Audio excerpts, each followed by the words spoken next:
So today we're going to dig into a really powerful idea about, well, why we do the things we do.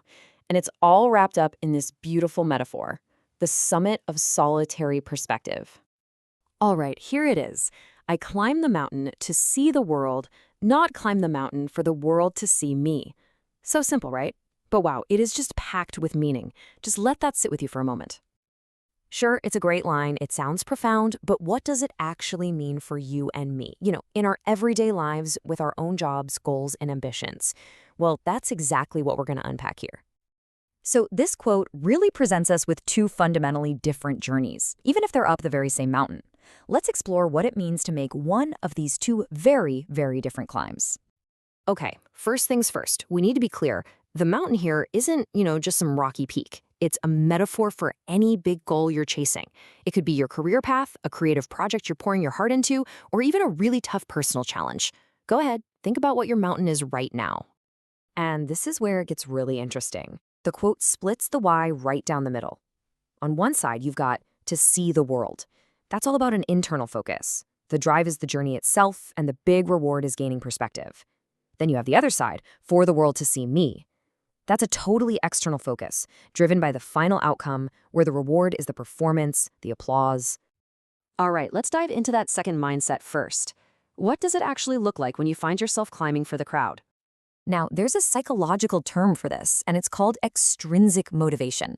Basically, it's when your behavior is fueled by a desire for things on the outside. Stuff like money, fame, a promotion, or even just getting that nod of approval from others. So what are the telltale signs of this performance mindset? Well, you're driven by the rewards and the recognition. Success isn't really about how you feel, it's about how other people react. And because of that, you're probably terrified of public failure, because the audience, their opinion, is the top priority. The summit, in this case, it's not a viewpoint, it's a stage. And really, this is the bottom line. Your entire experience gets filtered through what you think other people are seeing. Your inner monologue is constantly asking, how does this look? What are they going to think of this? Okay, so that's one way to climb, but what about the other path? Let's flip the script.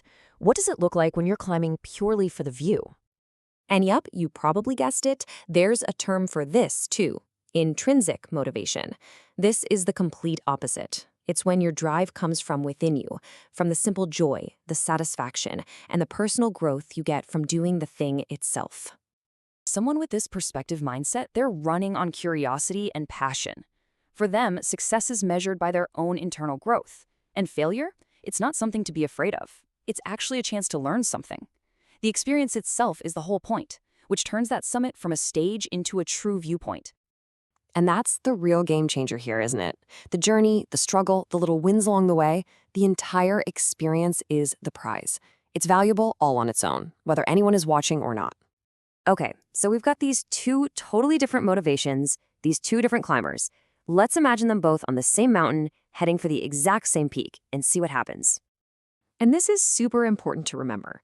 From the outside looking in, you might not be able to tell the difference at all. Both climbers can absolutely reach the very same peak, they can land the same job, finish the same race, build the same company. So the external achievement looks identical. They both made it, they're standing on the summit. The real question then becomes, what do they actually get to take away from it all?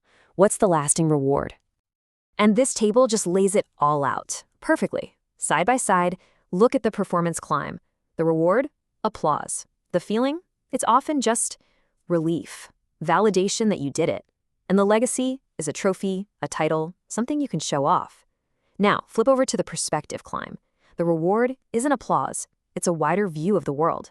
The feeling isn't relief, it's awe, it's understanding. And the legacy isn't an object, it's a whole new way of seeing. So, after breaking all this down, the question kind of boomerangs right back to us, doesn't it? It forces us to stop and ask ourselves, why am I climbing my mountain?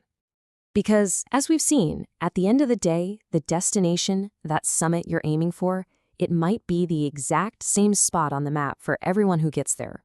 But why you climb? Oh, that changes everything. Absolutely everything about the journey. And more importantly, what you bring back down the mountain with you. And that's really what I want to leave you with. Take a second and think about the mountain you're on right now. Your job, your project, your personal goal. Are you climbing for the crowd? Or are you climbing for the view? What kind of perspective is your current climb giving you?